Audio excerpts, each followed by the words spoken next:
Hey, everybody. I just wanted to record something really quick to say a couple of things before the podcast episode starts. Number one, please go watch the Zeta Month finale. Even if you haven't been keeping up with Zeta Month for whatever reason, you should go back and just watch all the Zeta Month videos. But we put a ton of work into the finale. It is technically a Teen Titans video for the majority of it. Out of nowhere, I know, but whatever. Go watch it anyway. It's really, really good. The video essay is really, really good. The skit at the end is really, really good. It wraps up all of the missing storyline pieces that you've been, of course, paying attention to this whole time, obviously. And then it also kind of leaves you hanging slightly for more, whets the appetite and all that stuff. The second thing is that next podcast episode, a week from today, will be Mask of the Phantasm. It's going to be a jumbo-sized podcast episode to end the year, and because we had a lot to talk about. So get your mail in for Mask of the Phantasm now, within the next 3 or 4 days, so that I can edit it into the podcast. And I'm not going to be able to read it till, partway through January or whenever we come back. We're taking a little breaky poo afterwards. So if you would like your voice to be heard from Mask of the Phantasm, do it now. Okay, that's all the stuff I have to say. Again, go watch the Zeta Month finale. It's called The Teen Titans finale is perfect, but you'll see it. It's the most recent video on the Watchtower database. If you're somehow listening to this podcast and you're not subscribed to our Watchtower Database YouTube channel, which I think is slightly possible at this point, please go do that right now. Don't even wait to do the mail thing. Don't wait. Go, please subscribe to the Watchtower Database. Holy shit. Okay, here's the podcast.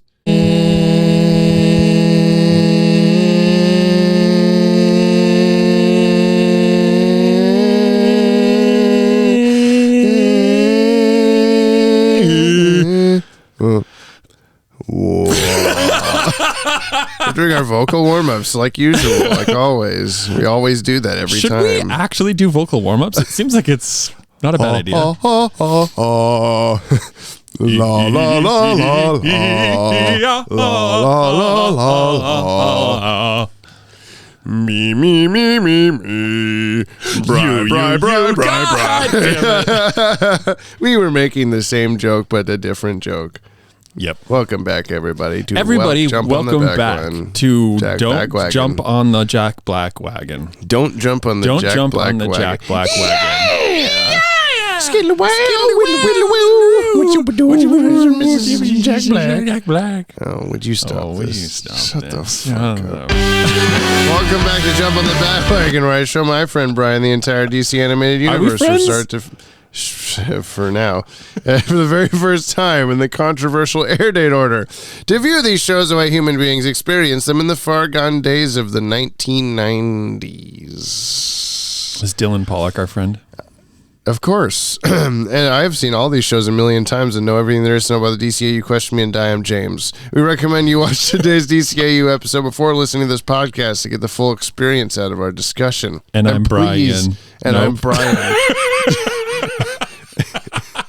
If you send in mail or leave a comment, do not spoil anything past this episode for Brian. That's me. Today, there it is. We're watching Paging the Crime Doctor, which you assumed was going to be a doctor who reversed Frankenstein's people into being crimes, I think. I think you started to interpret it that way. I just said reverse doctor. And then what is a reverse doctor? Someone who makes people worse. Oh. For crimes. For crime. Was it a dog fart? Or a dog? I heard it blow up just now.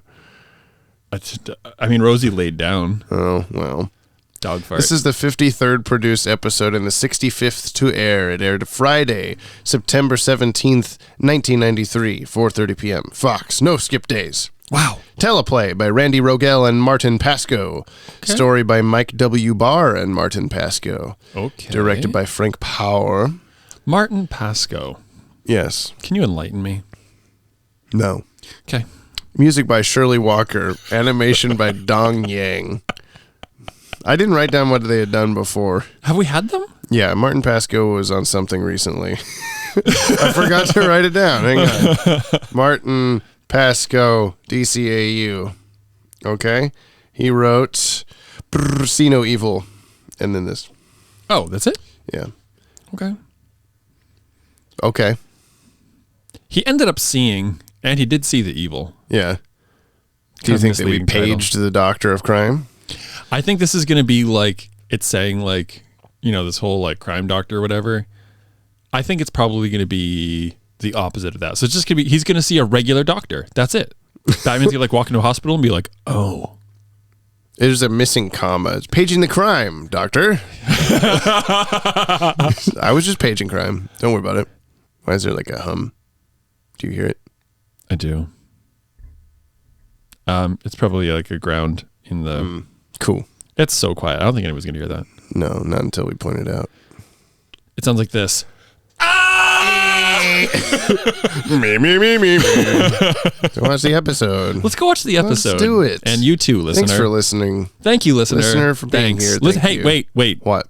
I want to thank the listener before you press stop. Oh, okay. So listener, I just really want... The tumor's pressing against the aorta, restricting the flow of blood into your heart. Normally, these things are benign and easily removed. But we can't do it here. I said no hospital. I got enemies who'd pay a fortune to make sure I don't come out. Without the operation, you're a goner anyway. I told you if you don't do it here, it won't get done. Forget it, Rupert. I'm in over my head. There must be somebody you could get to help you. No, they'd never work with me, not voluntarily. Who is he, Matthew? I'll get him for you. I'll send the boys. Matt, please. Remember what I promised you about your license. Okay. But I'll go too. I have to face her myself. Her name is Tompkins. Leslie Tompkins.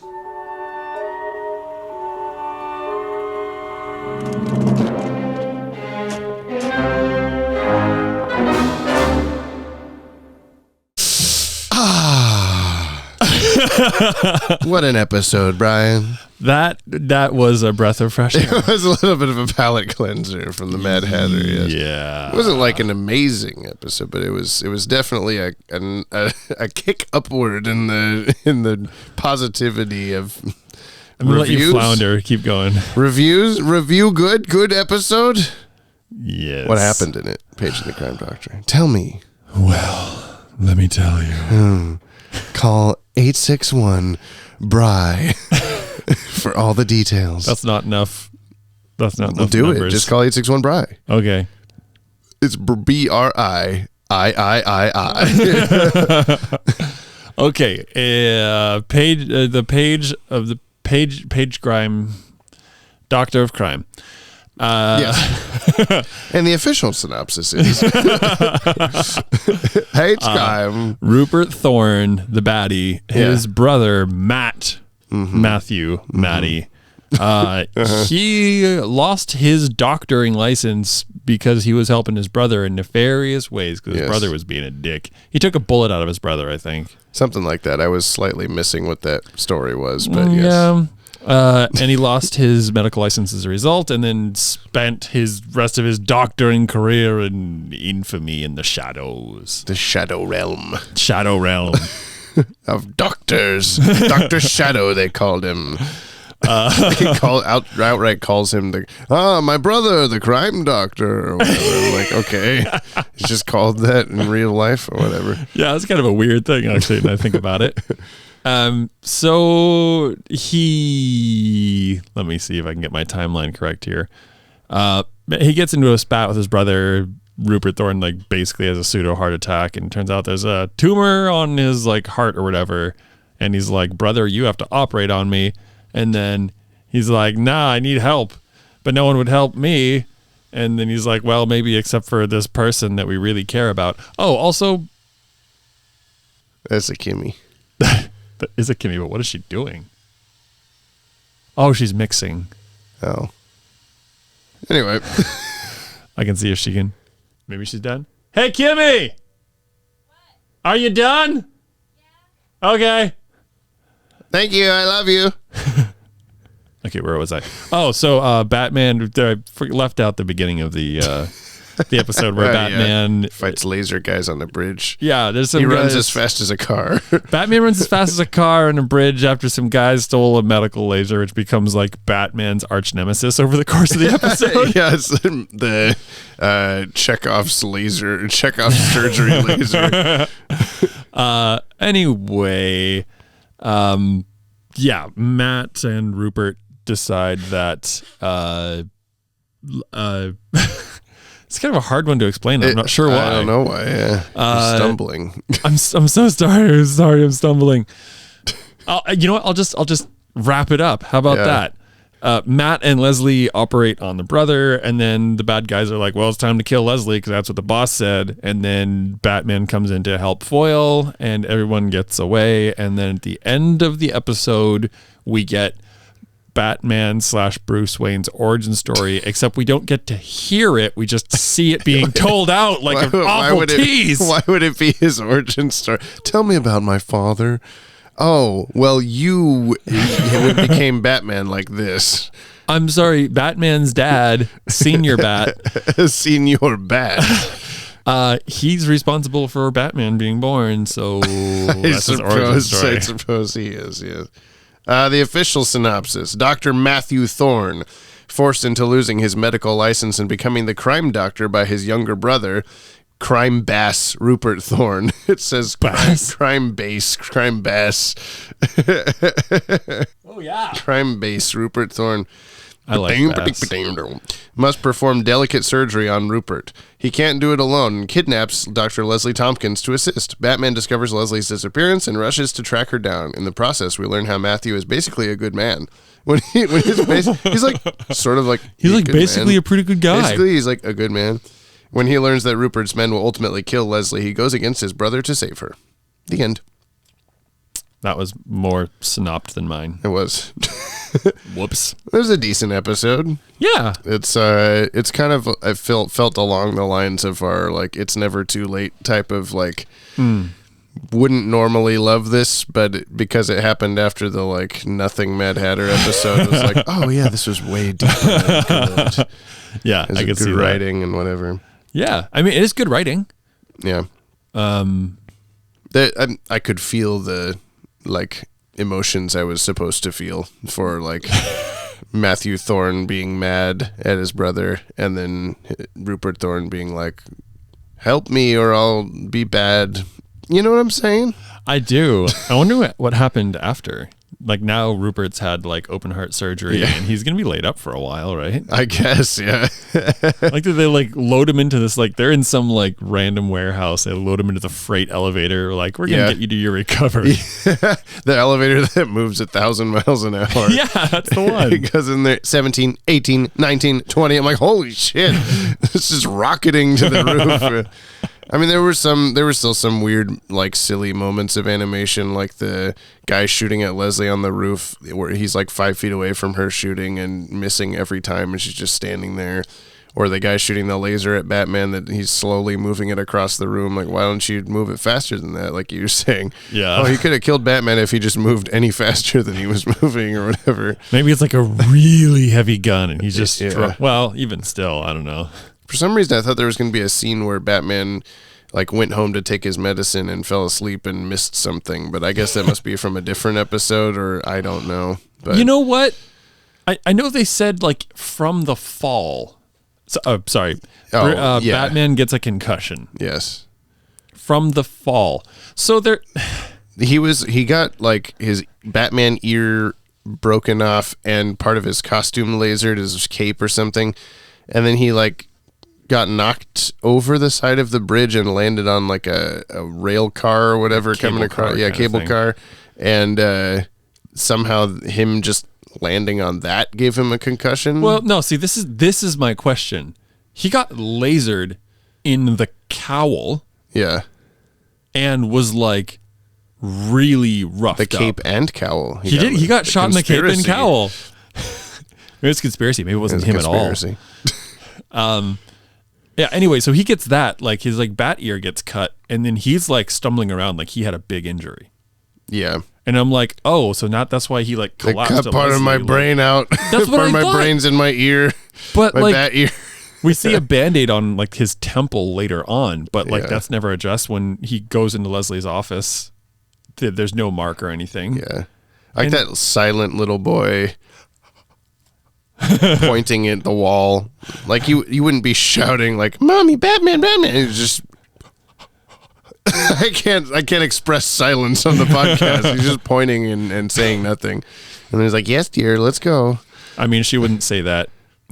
the mom, I guess. who apparently understood English perfectly, but only spoke in Spanish. Did she? Yep. Oh, Not a single word in English, nice. but she Perfect. responded perfectly in Spanish You know, to everything Leslie said in English.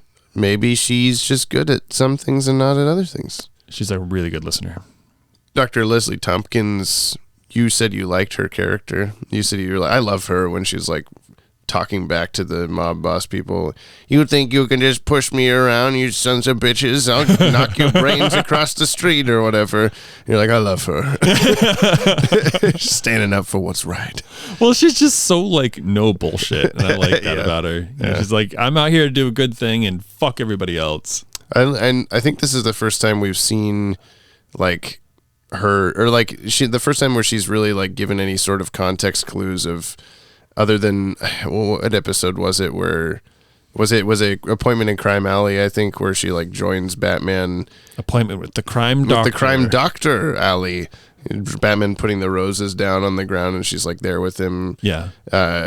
But there's a lot more like, I knew your father and stuff context in this one, instead of just like, why does Batman trust this old lady in the alleyway all the time with his medical issues? Huh. I guess I didn't really think about the like. I didn't really think about that. I just took it at face value. I guess, yeah. I also thought that was a picture of Batman's parents, not Batman's dad and Leslie Tompkins. But that Yeah, makes was there more something sense. going on there? Is Leslie Tompkins Batman's real mom? Yeah. Holy shit. I don't know. We'll never find out because they're dead. Leslie's not dead. That's true. She's like, come in here, son. I got something to tell you. I'm your mom.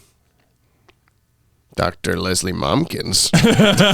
There it is. Let's talk about the cast of this episode. Give me the cast. Kevin Conroy as Batman. What Of do you know? course. Ephraim Zimbalist Jr. as Alfred. What do you know?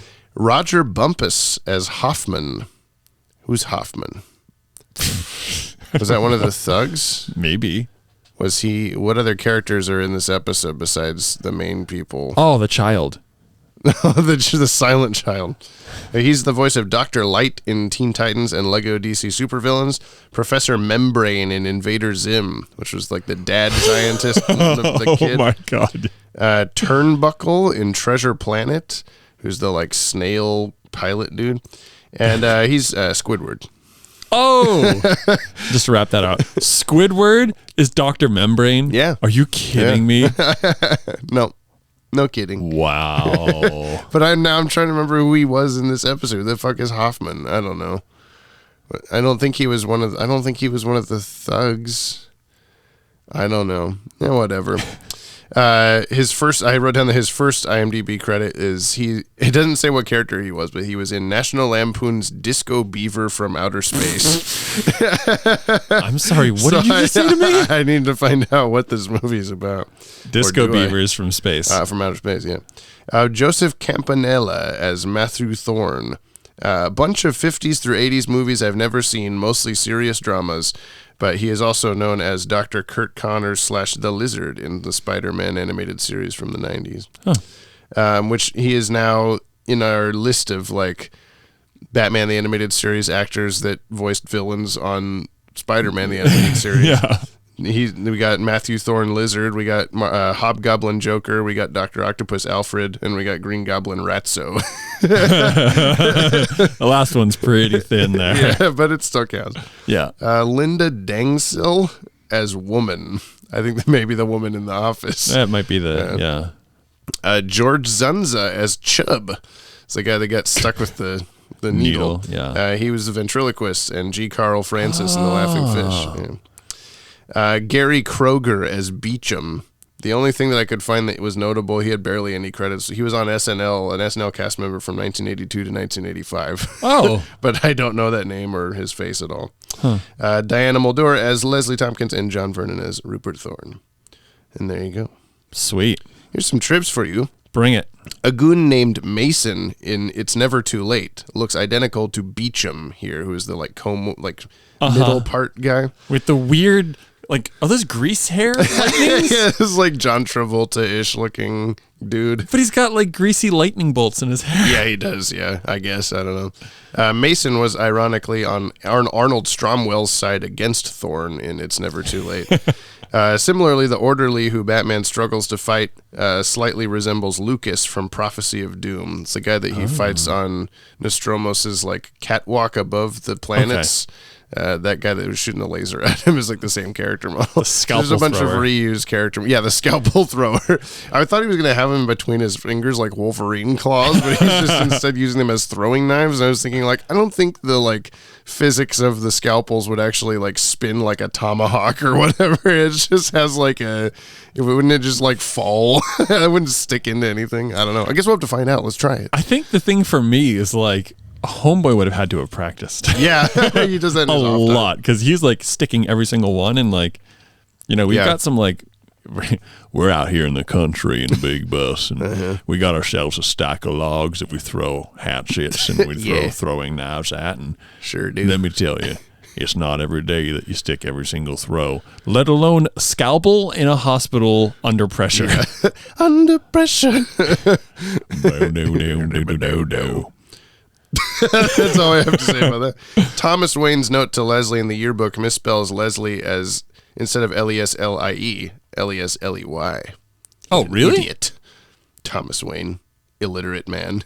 During the episode's final scene, the door behind Bruce Wayne and Matthew Thorne that leads into the visitor room disappears from one shot to the next. What? I didn't notice it as it was happening, but I guess it's not there in a couple of the shots.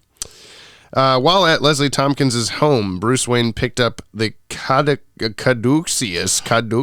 I had no idea how to say it. I was trying to read that, and I was yeah. just like, what is going on here? A yearbook that contained the photographs and names of all the medical graduates from Thomas Wayne's, Leslie's, and Matthew Thorne's year.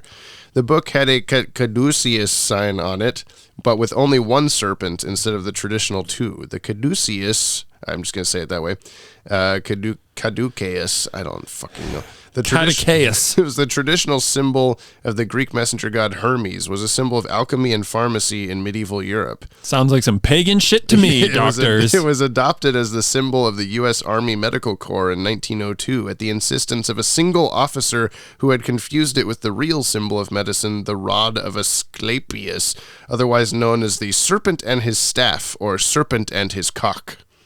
You're kidding about that one. Countless accidental misuses of the same manner have been recorded since. And I was not aware of this, like... Serpent and his cock? Yes. No. Yes. No. So you see like the Star of Life with the staff with the snakes surrounding it. That's what it's supposed to be. But then instead there's a snake and just a giant... just a cock. Just the serpent's cock. But this like Caduceus whatever is like accidentally used instead of that because it's a very similar symbol. Huh. But people just continue to use it. This is why you need to hire graphic designers. Yeah, well, I didn't know anything about this, and I wrote this down. And then a building that I pass by, like anytime I'm driving anywhere, because I take this same like shortcut road through to skip downtown. Yeah, and I passed by this medical supply store that I always drive by, and it had this incorrect symbol on the sign. Whoa! And I was like, "Fuck, man, come on!" It's across the street from the hospital, and I would love for you to like slam open the door someday and just be like, "What do you have to say for yourself? You got the Caduceus on your sign, you bitch. Got the cookie disc on your building. Fix it. Change it to the serpent and his cock, you idiot." Sir, I'm going to need you to leave. I'm going to have to ask you to leave immediately. When Bruce looks through the book, under Matthew Thorne's name, it says the year was 1907. Bruce says earlier that a picture of his father and Leslie was taken 40 years ago, so that would mean that this episode would be taking place in roughly 1947. The opening shot of The Demon's Quest Part 1 shows us a plaque on the gate of Gotham State University that lists its founding year as 1898. So there's certainly enough time for this to make sense, but it all contradicts the otherwise understood 90s setting of the series. Maddie's timeline explanation for this has been that Thorne's 1907 is in fact not a year, but one of the many student ID numbers. Thorne gets 1907, while an N. Luitina has 1908, and others show 1910, 1911, and so on. A more distant shot even shows 1198 and 1710 and other numbers. Though to be fair, in this same shot, Thomas Wayne's name is spelled Tranate Mesme, and Matthew Thorne is simply Hathfa. Hey, let's also not forget about the Dinkba Oh yeah, truck at the beginning. It was in the Last Laugh, the taco barge episode had a Dinks truck, and you made that sound like Brinks. Really, it says Brinks. Isn't that what it is? The real thing. Brinks is the real one. And it's like, oh no, Dinks. But in this one, it's the same Dinks truck, but the S is a B. In one shot, Yeah, it said Dinks, but in one it was just clearly a B. Like, what is a Dinkba? Probably a Joker no style type of thing. Yeah, Dinkba. Continuing this year thing, it's most common for students of the same graduating class to appear side by side. So if these were graduation years, you'd see them separated by several pages. Thomas Wayne and N. Luitina are both listed as 1908 is the only catch to all this. These could theoretically be the birth years, but why would those be displayed in a yearbook like this? And the ages would still add up to 60s/70s era college time for the Waynes, and BTAS taking place in roughly the 2000s to 2010s. So this fucking yearbook just throws a wrench in the timeline stuff. If only the 1908s weren't duplicated. I know, yeah. Otherwise, it'd be fun. But yeah, we've tried to come up with like vague explanations for it before, and it's just kind of one of those things that are like, just don't look at that. So That's not there. everybody listening, if you haven't seen the Batman Harley Quinn video released on the Watchtower database, It doesn't matter. maybe go watch. Yeah, none of this matters. And That's all that's how we stop the podcast forever. That's the Trivs. We're just done. Keen effects. Were there really any keen effects in this episode? The laser was very yellow. It was just a yellow line. Yeah. It was a big hot pea. Oh no! The title of the podcast episode. Oh no! Thanks, Brian. It's funny because every once in a while these things pop into my head, and I'm like, I'm gonna say it, and I think I know what Jamie's reaction is gonna be, and it's usually, oh well, that's the I got podcast this title. one. You know, paging the crime doctor or big hot pea. My favorite. Just going. It's gonna be so fun at the end of BTAS to go do the Yoppie episode guide bonus episode. Oh my god, I was thinking about that. This is gonna take like It'll be an entire podcast. hours. Episode. No, I don't think so. There's like 80, Yeah, and we'll some read them. of the synopsis take like a few minutes. It'll be fine. Don't Wow. worry about it, audience. Are we gonna how Listener. many bottles of whiskey are we drinking? Oh, we before gotta that? drink at least a shot per episode. We would die. We'll take a shot. I don't know. We'll figure out a drinking game for it. Yeah, that'll be good. Oh my god. I'm looking forward to it even more. If we like get some natty light or something like that, and we're doing like half shots of real cheap beer, then maybe. Mm-hmm. But it's 85 episodes. Yeah, and the movie. Yeah, or 2 movies. Yeah, That would still be, if you were doing 1 ounce shots, that would be like what, like 7 beers, okay, something like that. that's Math. doable. We'll just drink 7 beers instead, or in addition. Yeah. Is there anything else about this episode? Keen effects that we're not thinking of? I don't know. Nothing. Well, I guess Batman like running in silhouette next to the car was kind of interesting looking. I didn't even think about that. He was just running the same speed as the car. Like I was thinking, maybe the car was going really slow, but I don't think so. I thought this was going to be the Flash's origin story. Batman becomes the Flash and then goes back. Wait, in is time. it the Flash or Flash? Either? But Really? the is correct. Yeah. While we're talking about this, I'm doing another like Bri way off the rails. Yeah, go for it. It's Ukraine, not the Ukraine. Ukraine? The Ukraine. It's not a region. It's a country. It's just Ukraine. You can drop the. Is it? Is that true? Yes. It's not the Soviet Ukraine. I mean, no. I don't know. I'm just making shit up. It's not the Ukraine Union. No. No. I actually read it in one of these books. You read books? Yeah. Is this episode books or hip hop books? Books. This book Everything actually is talks about, illuminated. yeah, it's a freaking amazing book. And there's a character in it from Ukraine. And You mean the Ukraine? yeah, and actually, so this book has like, it's kind of like letters back and forth with people. It's like a letter back and forth between two people that you only see one side of it. And then also like one of the characters' writings, like he's writing a book, and so you get his pages in here too. Anyway, you can cut all that out. There's a dude in here that talks about like, why do Americans keep calling it the Ukraine? Oh, And I never thought about it until reading this book, and I was like, oh, that's a really good point. I don't think I've said that out loud many times. So I think I've just assumed. I've never really thought about it. I don't know. Well, Now I know. now you know. You're The welcome. Japan. Just yeah, put a the in front of any. the France. Yeah. The France. Oh no. Let's see. Batman's usefulness. Whoa, he definitely, as we talked about this, he definitely had the like mid-30s Batman with a bad Yeah. back kind of thing going on. He got He was- taken out by a janitor card again, just like that one episode. He was having a bad time. It again was kind of an it's never too late feeling situation where like this was mostly going to play out the same way without Batman being involved. But he did help save Leslie Tompkins at the end, or he did save her. Yeah. And I guess Thorne by extension. The good Thorne, the Dr. Thorne. I don't think he helped him. Well, but I mean, had he not been there to knock out the gunman, then he probably also would have got shot. Oh, yeah, that's a fair point. Yeah. Okay. So he's kind of middle of the road, But I he guess. just showed up at the end to punch guys. Otherwise, he didn't really have anything to do. Yeah. He got knocked out real bad in the start. Yeah. Low usefulness, and then did okay at the end. I'll give him 5 Yeah.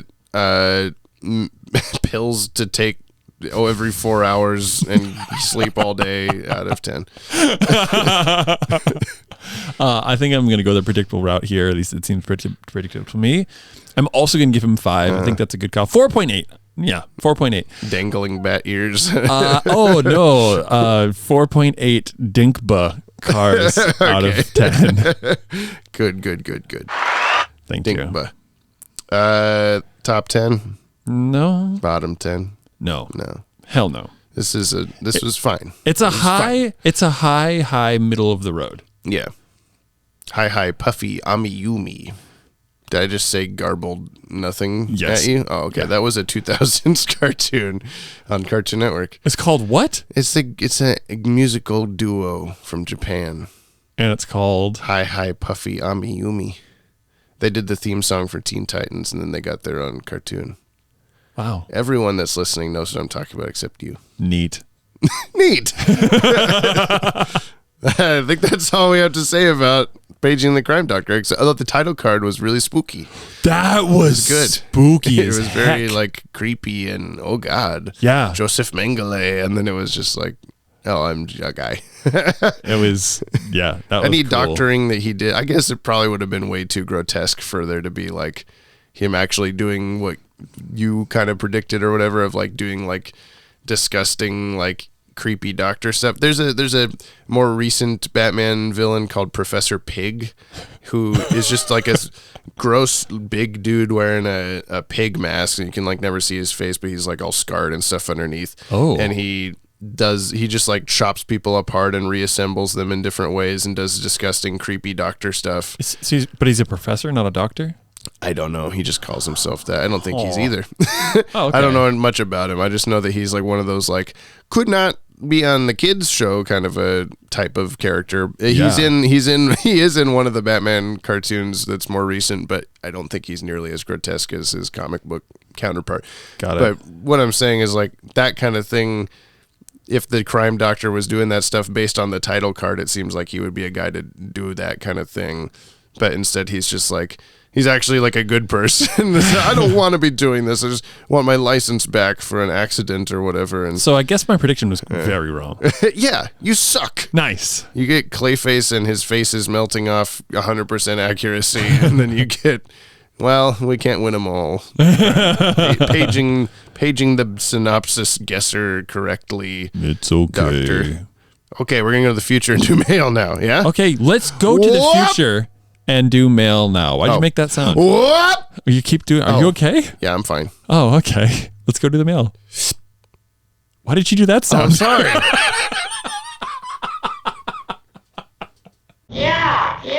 That yacht had one small extra yacht put it over.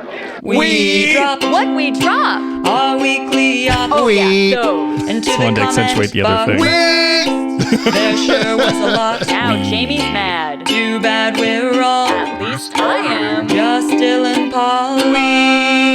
Dylan Polly. It's so hard not to. Is sing. it too bad, Dylan? I want to hear your thoughts. Is it too, Dylan's favorite part? Is it Yeah. is it too bad that we're all Dylan Pollock? Like, is It's- it bad for listener count? I guess I should ask Kimmy. I'm trying to think of the lyrics leading up to that. There sure was a lot. Now Jamie's mad. Too bad. Okay, so I'm mad that there's a lot, but I don't know. Too bad that they're all Dylan Pollock, so I can't be mad is what I take from it somehow. Let's just say it. Let's just pretend, Open to interpretation. Yeah. Dylan's favorite part. I'll mention, we haven't talked about this in a while. If you would like to leave us a 5-star review on Apple Podcasts, that would be a nice thing. Leave us like an actual like written review, and you'll probably hear it read on the podcast. The last one that we had was from July, so I'm pretty sure that I read it already. But do it. Yeah, give us some 5-star reviews. I think you can 5-star stuff on Stitcher. I think just about every podcatcher you can leave a review. Podcatcher? Podcatcher. That's a thing. It's a term I learned recently. I'm like, that is freaking cool. Is that really a thing? Yeah. Or you didn't just accidentally make up a word? I wish I did. Does that just mean a platform that podcasts are on? Yeah. Oh, I should know that since I have a podcast, but I don't know. Now I know that. That's cool. A podcatcher is a piece of software designed to catch podcasts. Oh, Blah, blah, blah, I blah, guess blah. because the RSS feed is throwing them out there and this is catching them. There you go. We have quite a few emails, so I'm just gonna jump right the fuck into this. Our first one comes from Dino-Faced Individual. Paging the Crime Doctor comment. These are mails from Paging the Crime Doctor. Oh, of This course. was the episode that you don't remember already. Hello there, Jumpin' Jerry Jumbles and Brusque Brody Brother. Hello. Brusque? I don't know this word. As well as the rest of the lovely yoppers out there, Merry Yopmas and Happy Yop Days. Before I get into hench reviews, I have a statement in response to James from last week's episode. Of course, I can't tell the difference between a trumpet and a trombone because I was an orchestra kid. I can never be asked to tell the difference between two peon instruments such as trumpet and trombone. Oh, okay. Well, the trombone's the one that goes up your ass. So anyway, it's the return you asked for, James. Henchreviews.com. Comment submitted by Jake Man Beardman. Okay, look, when you're out of a job and strapped for cash, wouldn't you answer the Craigslist job offer for crime EMT too? The job itself? Pretty all right considering I've made scientific discoveries on the job. Hats can block knockout gas apparently. Those chumps in World War I weren't trying hard enough. Oh god. I'd rate Rupert Thorne a 4 out of 5. The health insurance was good enough to get a beard transplant. Nice. Okay. Thank you. I'd take a job like that. Why not? Yeah, go for it. I'm This going. is from Scrudge. This is from Scrudge, just in Scrudge. case you didn't want me to read your real name on the podcast. Scrudge's Utility Belt List Season 1. Oh, hey, what's up, Jamie Lee Curtis and Brick Brad Paddywhack give a dog a bone? Brick Brack.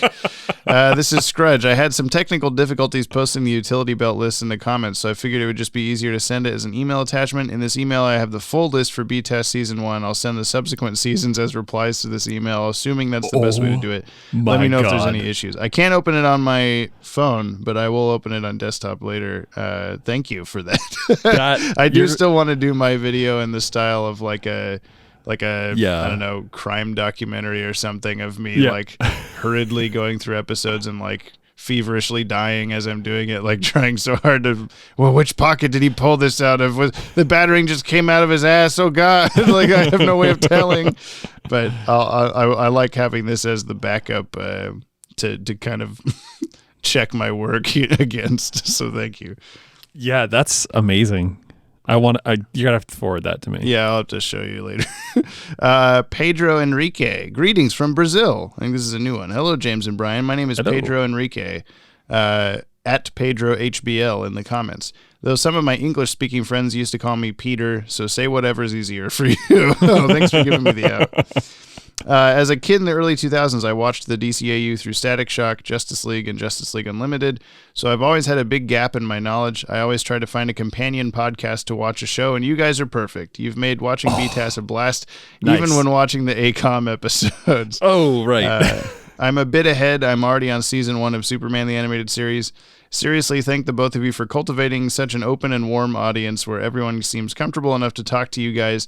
I've not been able to return home for the holidays, so having this podcast through these days really helps. I can always count on you folks to make me laugh really loudly out of nowhere, probably upsetting my neighbors. Thank you for your You're wonderful welcome. work. Happy holidays and stay yoppy. Thanks Oh for all my the God. wholesome emails lately. I really love these wholesome emails, especially in like stressful times. It's like just really nice. It's Christmas time. Christmas time on Thank Yoppie you. Dudes. Pedro Peter. Mark Aquino, baby's first jump on the Bat-Wagon email for paging the crime doctor. What's Gucci, my Pradas? Hello. Figured I'd give my thoughts on this week's episode here instead of in the comments, as I'm saving that space for what will be my comment to read for the Mask of the Phantasm episode, and that one's aiming to be a big one, a boss biggest one, if you Oh my will. God, just keep By the way, talking James's it up. impression of him from whatever episodes ago is one of the funniest things I've ever heard, and dead on. Much applause, Jamie Dodger. What were you saying? I'm just trying to interrupt. I was saying he keeps talking it up. It's going to be a big comment. So this one was paging the crime doctor, or dangerous untested laser beams are the future of medicine, I tells ya. Or damn it, Jim, I'm a doctor, not a gangster. Can't believe that 2022 is almost over, but I'm incredibly grateful to be even just a small part of this yappy-ass community that's been cultivated from this podcast for over a year now. The silliness that this podcast brings out of us is a rare, special thing, and I'm glad to experience that week after week. Hope you enjoy my comment and voice message this week. Many happy returns to you and yours, ya boy, Mark. Thank you, Mark. I'm going to have to start telling people in times of great frustration to shut their yoppy asses. This yappy ass. Yeah, that's honestly a little upsetting to hear that we have been doing this for over a year. Like, I mean, obviously we have been, but it feels like me talking about not being able to drive up my snowy hill in my car was just like the other day, but that was like a year ago now. God. Why are we so old? I'm sorry. This is from Scarlo A1, episode 15. You ready? Here it is. Hello, listener, and welcome to Jump on the Mechanic Wagon. Woo! I'm your host, Scarlo1. In Yes, this you are. episode, I will tell you about Season 1, Episode 15 of Earl the Animated Series, Paging the Car Doctor, Part 2, the Season 1 finale. Oh my goodness. Earl is shocked to see his mentor's son, Jared Zeta Jones. It was you who left the note about the 6th leather in the car. Yes, it was me, Earl, and now I'm going to destroy you. But why, Jared? Because my father liked you more than me. There's a lot of emotion in this one. Are you kidding? It was over 30 years ago. No, I'm not kidding. My father was so busy teaching you how to fix cars, he never taught me how to ride a bike. That's the dumbest thing I've ever heard. You would think that, Earl. You best cling! What's with this guy? Said Robin, standing over Jared's unconscious body with a frying pan. He's just an idiot, said Earl. Now that's what I call a season finale. Oh, man. Seriously, James, thank you for putting up with all this nonsense. Yappy holidays. Anyway, see you next season. Same PP time, same poo-poo channel. Yeah, baby. Oh, man. Also, why is it just you that's putting up with this? Dear God. I guess you're in control. What? I'm in control of what? The mail. Oh, dear God. What? What? What are you talking about? Never mind. He only thanked you for putting up with it. Anyway, Jordan Newman. Oops, Anchor banished me to the Shadow Realm last week, so I recorded a message to email and then forgot to hit send. So here's GCN Musical Minute for Worry Men. I'm skipping this week's episode because Jack Ryder is very sick and I can't get a hold of him. Everybody's sick. Yay. Jack Ryder even. It's GCN, Gotham City News with Jack Ryder. Tonight's top story, Veronica Vreeland returned home, and a short while later, a whole bunch of rich people started acting real weird. Weirder than normal, am I right? Then a while later, Batman threw the Mad Hatter into Arkham Asylum. I'm not really sure what happened between those 2 points, but I think I can do the math. Good job, Batman. Now over to the music. We got a lot of the Mad Hatter motif in this episode, and I like the Mad Hatter motif. It's not my favorite villain motif, but it is very high-paced and very energetic, and I appreciate it. Word. I'm not sure what the Mad Hatter motif is. I'm sure if you played it for me, I'd be like, oh, yeah, it's that. But his episodes are just so whatever to me that I'm just like, I haven't memorized the motif. I don't know. It'll haunt your dreams. Yeah. Jordan, if you need to send if everyone wants to keep sending stuff in the email instead of Anchor, it seems to be the safest spot at this point. I'm not really sure why, but Tipped Apricot, contemplations on paging the crime doctor. P.S. Keen, that physical letter sounded so sweet and cool. And Brian, I relate to being shit at reading cursive. I also love sending mail and just sent some holiday letters and gifts to my friends. It's so fun to have things go from one place to another. It is fun to do that. Yeah. We just had a Christmas card show up at our house for the completely wrong address, and I don't know what to do because I don't want to go to that address and be like, here's your card. But I also don't want to stick it in the mailbox and have it just get rained on a bunch, so I don't know. You should, drop it in their mailbox if it's I suppose that makes sense, huh? Yeah. I'm the mailman now. This is my job now. Apparently. You're the mailman. It never fails, man. Makes me want to wag my tails, man. Alrighty, here are my contemplations of the week on paging the crime doctor. I think that this episode is really cool conceptually. I think it could have been cooler if it was like a little bit more high production value or slightly longer. But I think for the small episode that it was nice. It didn't do a ton, but I think it was nice. It was just a little short thing.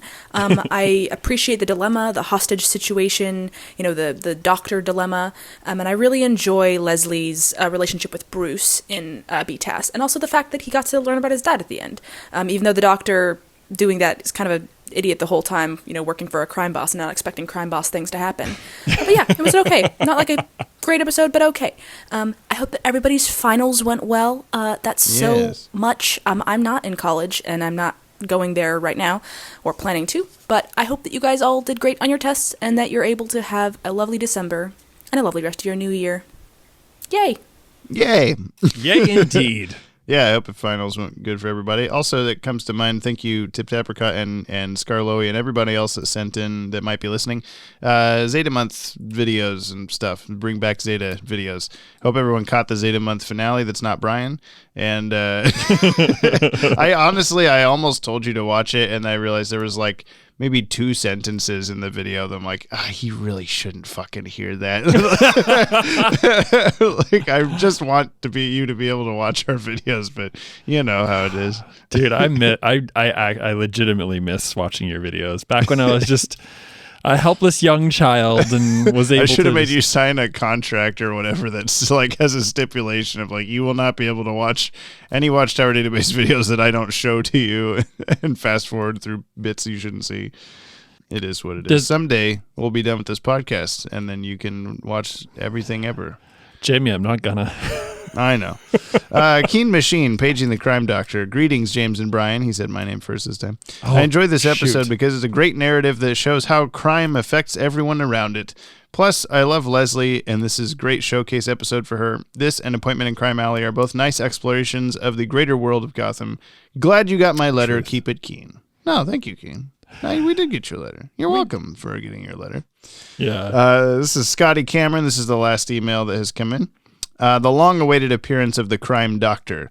Hey, Yoppie dudes, great show as always. Thanks. I hope Brian remembers that conversation about the crime doctor from Appointment in Crime Alley. I'm sure he doesn't. No, because I barely did. Because there's an episode that Jamie thought was that was the episode Jamie thought was Appointment. Yeah, okay. So when we watched Appointment in Crime Alley, you had guessed like a crime doctor or something like that, and then I said like, oh yes, that's actually what it is. Because for some reason in my brain, Leslie is the crime doctor. But no, she's just doctor in Crime Alley, so easily confused. She's like associate crime nurse. crime adjacent doctor. I liked when Bruce talked about his dad was Dr. Thorne. Speaking of action figures, I had a collection of DCAU action figures as a kid, and I still have them today in a container. Lucky. I like to display my action figures and change what's on my display each month on the top shelf of my comic shelf. Stay Yoppie. I'm looking. He's sent some pictures also of all his action figures in tubs. It's very hard for you to see. This DCAU tub in particular, I have most of the ones that I'm seeing on here, but like particularly this dark blue semi-transparent Batman Beyond was a favorite as a kid, so that's cool to see. That's all the emails. Let's over to Anchor for any messages that did come through on Anchor, you know? Yeah. Let's check those out. This is Vitz on the Ritz. Hey, wait, Vitz? That's probably my buddy. Yeah, baby. Well, it only took me 13 days, but I finally caught up on the podcast, and I am absolutely loving it. I grew up watching Batman the Animated Series on Fox, and when Brian told me about this, I was pretty excited to hear what you all had to say, and it has not let me down for 1 second. Except for on Leather Wings being so high on James Lillard. Heart of Ice is the true superior episode. Yeah! Brian said he'd give me $20 for saying that. Anyway, started watching Batman Beyond because of this podcast. I'll check out Zeta Month as soon as I'm done. Keep it Yoppie. Hey, thank you. You're wrong, but thank you. Oh, this man, that makes me so happy. Was that the roommate that was already listening, or his roommate that wasn't listening yet? He was the one that his roommate was the one that was listening. Okay. And then he's like, "Oh, so you yeah, put him on to this because you saw that his likes included BTAS." Yeah, right. 13 days though. I know, man. How many? What's the average of that? How many hours? Somebody do the math for me. Somebody's Somehow already done the we have math. to come to accept the reality that people enjoy listening to this podcast. I've yet to do it, but oh no, that will never be me. I don't think I'll ever accept it, but you know, I love the friends that we've made through it, you know, and had some cool experiences as a result. But no, of course I don't believe that people like this. The sheer volume of people that say like, yeah, I just started listening like a week ago and I'm caught up now. I'm like, how? Yeah. Why? Stop it. If you're doing that right now and if you're trying to catch up to the current episode that's not this one, just stop now. Just never listen again. Go away. Mark Aquino, I'd chime in with haven't you people ever heard of closing the yop damn door? Good morrow, everyone. Now, obviously, I have no idea why my voicemail message got cut off last week. You know, I was trying to reveal something very personal to you all, but I guess we're not allowed to be honest and bare our souls anymore. No, of course not. We got to devote more time to Brian's dogs. Yeah. Yeah. Might as well call this whole thing Jump on the Dog Wagon. Yeah, agree. Paging the crime dog. Love it. Keep them coming. I don't know why I'm going after Brian's dogs. I don't know why I'm doing this. I'm sorry. It was like the first thing that came to mind. I really am sorry. I really am. No. I'm sure they're the best doggos out there, and I sincerely apologize. Man, where do you go from here? I have no idea what I'm doing. Anyway, floundering. Seeing how this episode dealt with doctors and medicine, my question this week is, what was the worst thing either of you ever went to the hospital for? Oh, by the way, Jesus. loved the Zeta Month finale. It was worth it. Great work. Deuces. Just barely made it to the 1 minute cutoff. Deuces. Thank you for the compliment on the Zeta Month finale. Worst thing I've ever gone to the doctor for probably is nothing compared to Brian, because I've never broken a bone. I've never, I don't know. I feel like Brian's probably had a much worse medical trauma than me for whatever reason, because, you know, guts and stuff. But I was very extremely dehydrated during 2009 drum corps tour. Like, I was just puking and all sorts of gross stuff a lot. And they brought me to the hospital, and a lady tried to put an IV in my arm about 20 times, and I looked like a heroin addict because I just had all these dots on my arm that would not. They could. I think I've told you this before, because it's like you look at my arm, and the same with yours. Not as you have much more pronounced veins than me, but you could easily find a vein in my arm, and they couldn't for some reason. So this isn't anything to even like bring up in this conversation, but that's the only one that comes to mind. It took them forever to get an IV in me, and now I'm okay. I didn't die. Veiny, Guts. with some medical friends, it turns out that being like big and veiny means that your veins can actually roll out of the way. Also, if you're dehydrated, because I had this problem when I was hospitalized for dehydration, because I do. Ooh. That I'm drinking Pedialyte currently. Yeah, you're preparing yourself to get some blood drawn. Your veins can kind of just not work super well if you're dehydrated, and so they like just have apparently different paths of veins that they can trace. I don't have the terminology for this, but I do feel like your veins are so there that I could like reach and like put my fingers behind them, like I could like grab it. Apparently, you like have to sometimes to keep them from rolling. So that's a thing. I don't like this. Yeah. And we talk about your dogs again. Can we go back to the dogs? So medical things. The recovery from my surgery was really bad. Yeah. But I don't know if that's like. I mean, the hernia itself was also pretty torturous. But have you ever broken a bone? Yeah. What? How many bones have I broke? Let's see. One, 2, 3, 4, 5, 6, 7, 8, 9, 10. 10 bones, uncountable amount of dislocations. But I had a bike accident when I was younger. I was quite into like mountain biking and BMX and stuff like that. And I went off this jump once. And my friend was like, "You got to try my new mountain bike. It's cool." And so I was like, "Okay, I'll like hit this jump that we normally do." The gears bound up just as I was going off the ramp, and my foot slipped off the pedal. If you want to like not hear gross stuff, God. Just fast forward 30 seconds. I thought this wasn't going to be as graphic, but oh, it's great. Foot slipped off the pedal, and when I landed, the pedal was like pressure because of the pressure of my other foot on the pedals. I was trying to regain. Yeah. My calf went down the metal pedal, and it did this like cheese grater thing, which took all my skin off down to the muscle. Oh my God. I ended up having to see a surgeon to get myself stitched back together in so much pain. That was the most pain I've ever been in. Yeah, I can imagine. It scabbed over so bad and so terribly that the next day I went to the hospital because it was like, it looks like my leg's going to fall off. But it was, despite the fact that they like, inject me with like Novocaine or whatever to like numb that area. It like hadn't taken effect or whatever, but it was so much pain that I got delusional. And like, I guess I was like shaking pretty violently. And I didn't know that it was me. I like legitimately thought it was one of those like, you like in like movies or cartoons or whatever, there's like the like shaking like hotel bed that's shaped like a heart. I like because my mom was the one that took me to the hospital. I looked over at her and I said, "Why is the bed vibrating?" Oh, and she was just like, "That's not the bed. That's you."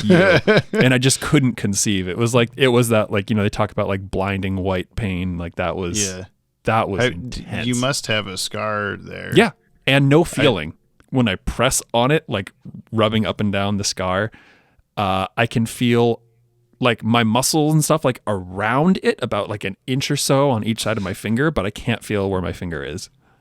Sick. So that was fun. One time I got poked with a needle a bunch of times. I've got more stories, but that's a good you and my one. BMX action figure Kyle have some stuff to share between the two. Our last voice message comes from Dylan Pollock. Merry Yopmas and a happy Yop year. Yeah.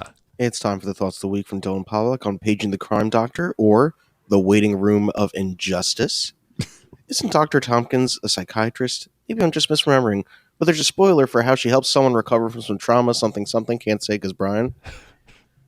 I like Matthew's shock that they weren't going to just let Dr. Tompkins go. My God, for shame, Rupert Thorne.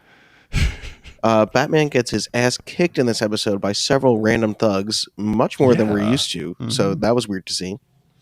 And for an episode that's pretty blasé and bland, gets quite the poignant ending. So, let's wrap this bad boy up with James's favorite part. Okay. Question of the week. What's the best Christmas gift you ever got, or just a treasured Christmas memory from each of you? I've gotten some cool stuff. I got a bass guitar when I was 9. that I still have. I'm sure my trombone was probably a Christmas gift, but I don't remember for sure. I watched a TikTok that was like, was your family the family that had like every present was from Santa, or every present except one was from your family, and then there was the one special Santa present? I was definitely the latter, where like you come downstairs and there's just like this display of like, you got this expensive cool thing, this is from Santa, and then everything else was not from Santa. So that was always the best part of like, oh, what the fuck is the cool thing? What's it gonna be? A bicycle, keyboard, whatever. I'm having such a hard time. Like, I'm looking around, I'm like, I know that things were gifts. My sister Shannon got me a teapot.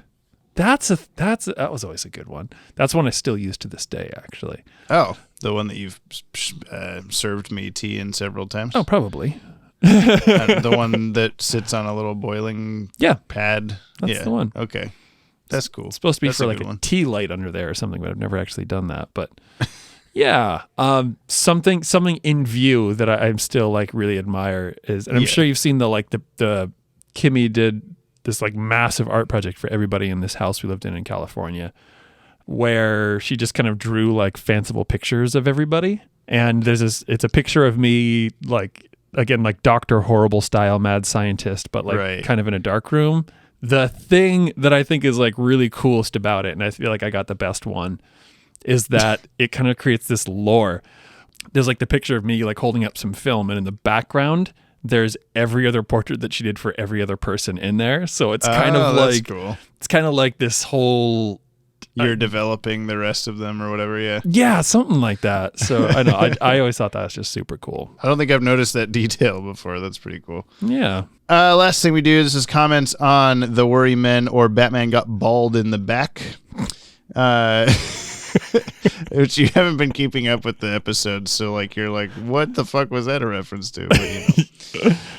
But, yeah, I honestly can't remember right now. That's okay. KM. Next episode is one of my absolute favorites. Doesn't have a real villain, and I really like that. Rupert Thorne is just trying to stay alive. Matt Thorne is just saving the life of his brother, etc. I think this is the best grounded crime episode. Yeah, probably. Yeah. All the rest of them have been more boring than this. It's probably a better version of It's Never Too Late. It's the story of a mob boss and his good-hearted brother. But this story has connections to Bruce, so you have two reasons to care. This episode probably has my favorite Batman versus random henchman fight, one that ends with the sound I interpret as neck snapping. That guy must be dead. You could add that to the superhero murder count. Zane Beatty. The shaman was able to hold on to the gargoyle because Mad Hatter's mind control enhances strength. I don't know about that. What? I don't know. I mean, that's true, but I don't know. I don't think finger strength is that good. Banana Man says, okay. Okay. Charles Motosierra, considering Gotham has its own crime doctor, does that mean it could have other crime professionals? I mean, a lot supervillains would need a special tailor to make their wacky suits, especially Two-Face. And in Batman Arkham City, which is written by Paul Dini, it said that many criminals buy their lairs through the same real estate agent. Is there a crime chef, a crime lawyer, a crime mechanic? There, just gave you a plot Scarloy want. And if every one of them is a relative to an established villain, Crime Fisher could be an uncle of Killer Croc, or better yet, Sid the Squid. This episode just opens a whole world of possibility. I love that idea. Juan Pedro, hey guys, the fact that Batman saw a South American man and suspected him says a lot about Batman. I don't know who made those dolls/puppets/wax figures, but it's very out of character for the Riddler to have a machine gun, and it's very much in character for the Joker to beat Harley. Oh, yeah. Incredible how Batman catches the guillotine with his legs. With this and his terror in the sky maneuver, we could start a Batman's legs usefulness section. As for paging the crime doctor, the final scene is easily the best part of the episode. I really like Leslie as a character and how she brings a bit of backstory on the Waynes. Totally. Who would have thought Rupert Murdoch, our favorite Gotham mobster, had a brother named Matt Murdock, a.k.a. Daredevil? Since we're ending this first phase of the DCAU, I would like to reflect on how all things must come to an end. Reflects. I will continue to reflect on that in future comments, but I guess my gimmick could be teaching you Spanish in the DCAU. Keep it yop and ciao. That means bye. Oh, thank you. I had no idea. Lanola Cola, we wish you a Yoppie Christmas. We wish you a Yoppie Christmas. We wish you a Yoppie Christmas. And a fire hand at the end of Cat in the Claw Part 2 New Year. Thank you, James and Brian, for making 2022 a special year. I hope for more Yoppie content in 2023. Well, you're going to get it, baby. Okay, so Maddie pointed out I was still wrong about Nickelback not being, it's not Nickelback, but it's also not just Chad Kroeger, the singer. It's Chad Kroeger with Josie Scott of Saliva. But I don't know what Saliva is or care, so I didn't say that part, okay? So leave me alone. Do you know what Saliva is? Yeah, they're Brian? another band that had like a hit and a half. That's the water in your mouth. Ashley Tutchin says our new episode is a worry man. That's close enough. You know, the beat it's so stupid. I like how much that got you. Batman on a rooftop. Oh. Okay. You know, the B-Test writers actually had trouble coming up with a title for this episode until after much discussion and debate, someone said, "Don't worry, man. Nobody's going to remember this episode anyway." Oh, I'm boo. looking forward to the next episode since from what I remember, it's pretty good. Speaking of the next episode, it'll be Christmas Eve here when it drops. So I want to wish Jamie, Brick, Maddie, Ted, and everyone in this quirky little community a very merry Yopmas. I'm sorry. So sorry about that. Don't forget to leave out some refried beans for Yoppie Claus. There's no point in writing to Santa anymore since he's just another one of Dylan Pollock's sock puppet accounts. Yeah, just All write your request straight to Dylan Pollock. That's an order. I think that's a benefit of people doing the whole catch up really fast on this podcast is you get to know what the fuck we're talking about with half of the sentences I'm saying here. Yeah. Refried beans, sock puppet, yop, yop, yop. Everyone gets the jokes. Yeah, thank you. I guess we hadn't mentioned that, yeah, this episode will be out on Christmas Eve, so happy holidays to everybody that celebrates. Yeah. Oh, Vitz. It's Vitz. You brought up that The Worry Men is a filler episode. I'm curious how you define what a filler episode is for this franchise, since most episodes are, there is trouble in Gotham and here comes Batman to save the day. I saw this comment when it came in. I didn't realize it was Vitz, but I have been thinking about it, and I feel like a filler episode of B-Test to me is just one that doesn't have any effect on like anything at all in the future, which doesn't mean anything for Brian, like as it's happening, like you won't know or whatever, but like, I don't know if it's a Mad Hatter episode that has no bearing on his character arc and no effect on the plot of any future DCAU episode, then I'm like, yep, this is just one that we have to watch kind of a thing. Well, then I mean, I guess sometimes those are also really well written, like Eternal Youth or whatever. Yeah.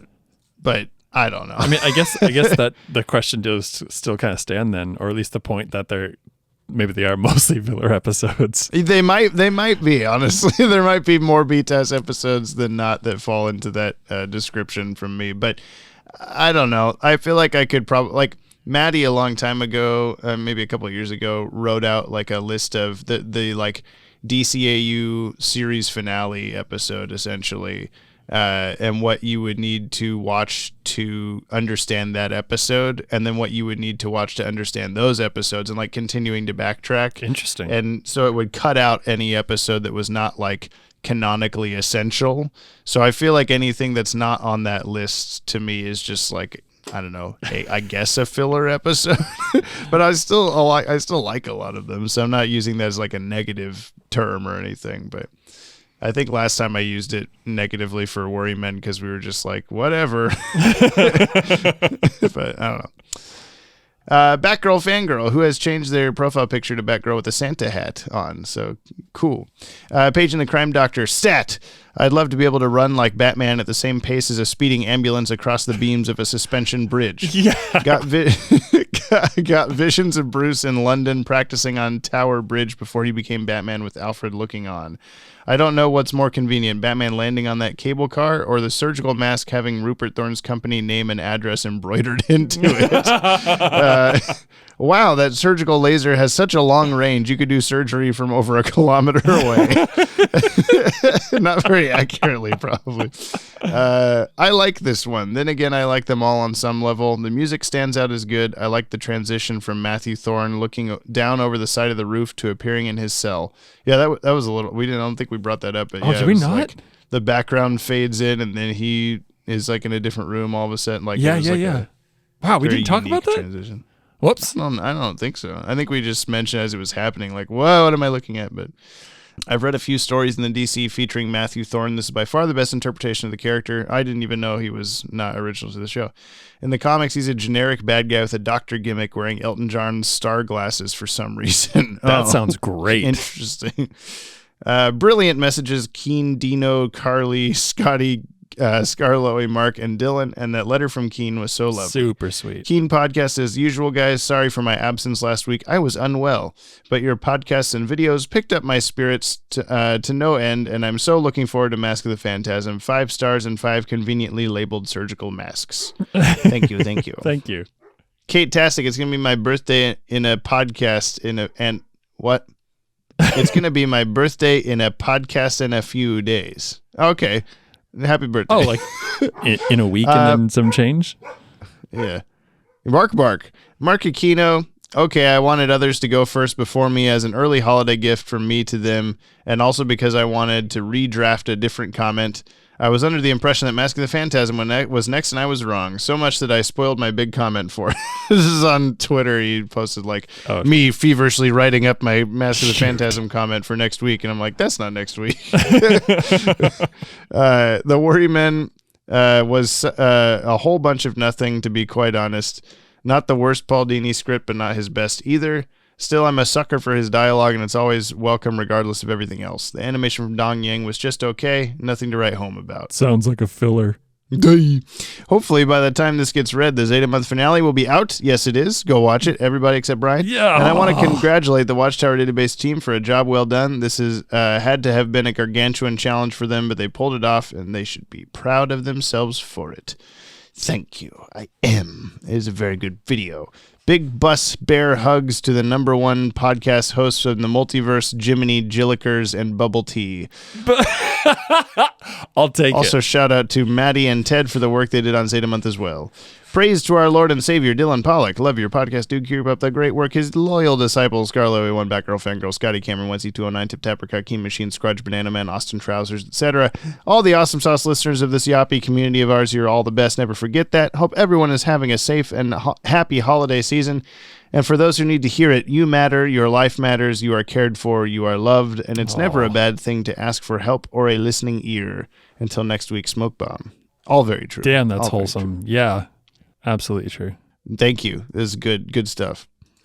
Serum Lake can confirm that we English people pronounce shaman as shaman. Don't ask me why. Okay. I guess it must be a Mad Hatter thing. Wency 209, Yoppie Christmas and Yoppie New Year, everyone. What are you guys hoping to get for Christmas this year? I'm hoping I get a standing desk. And if I'm listening to this in the future and I didn't, then... But that's okay. I'll buy one eventually.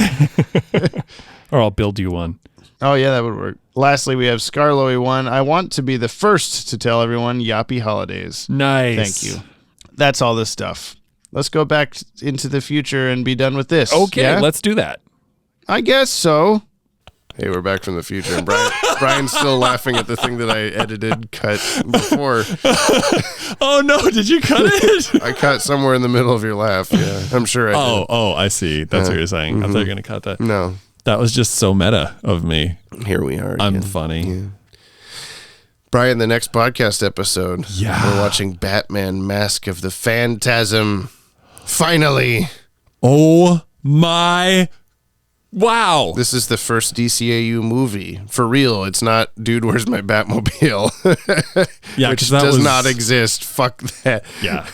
Yeah. Do you know anything about Batman Mask of the Phantasm? I know everybody is fucking obsessed. Okay. What do you want to take a wild guess at all about what it is about?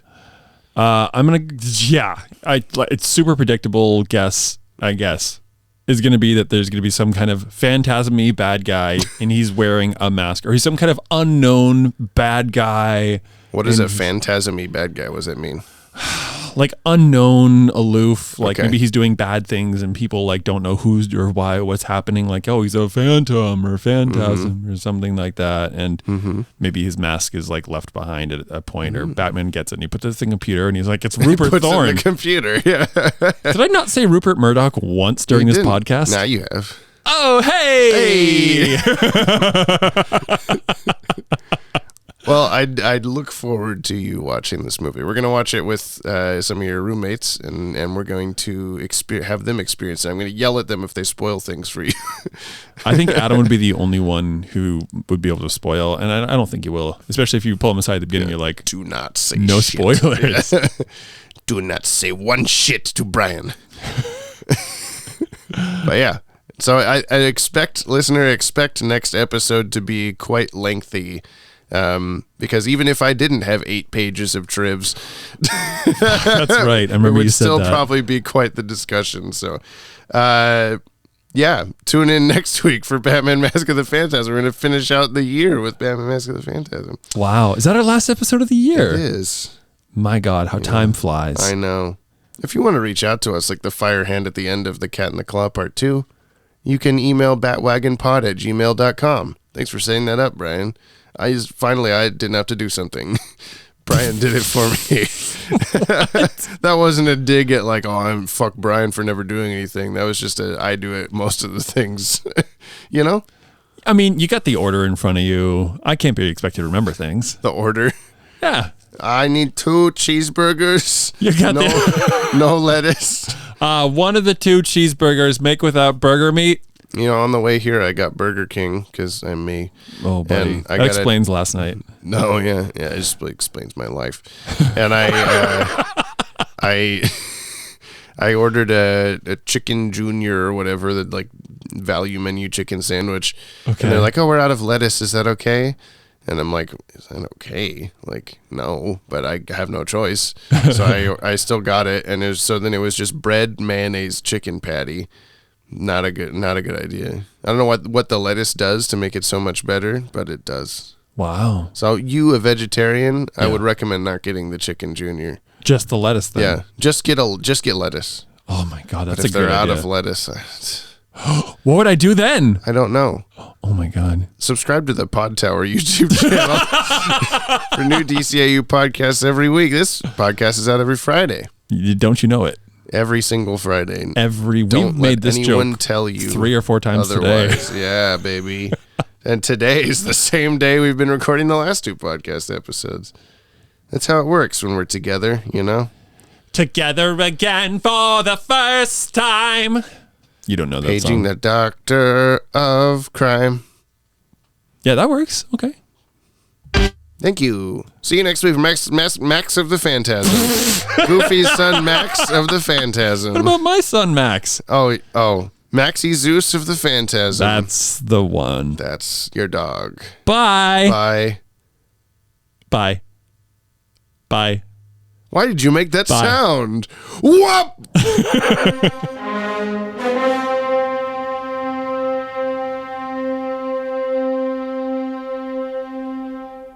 Visitor-thon.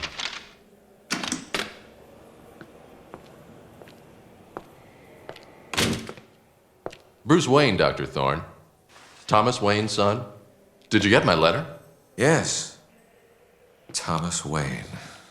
I told you I can help you with your legal costs. Maybe even put in a good word with the judge. Yes, but what do you get out of it? Well, there is something you can do for me. I knew it. I knew there'd be a catch. Sorry, Mr. Wayne. Matthew Thorne is no longer for sale. I'm not looking for any illegal favors. What then? Something you know. Something only you can give me. Tell me about my father.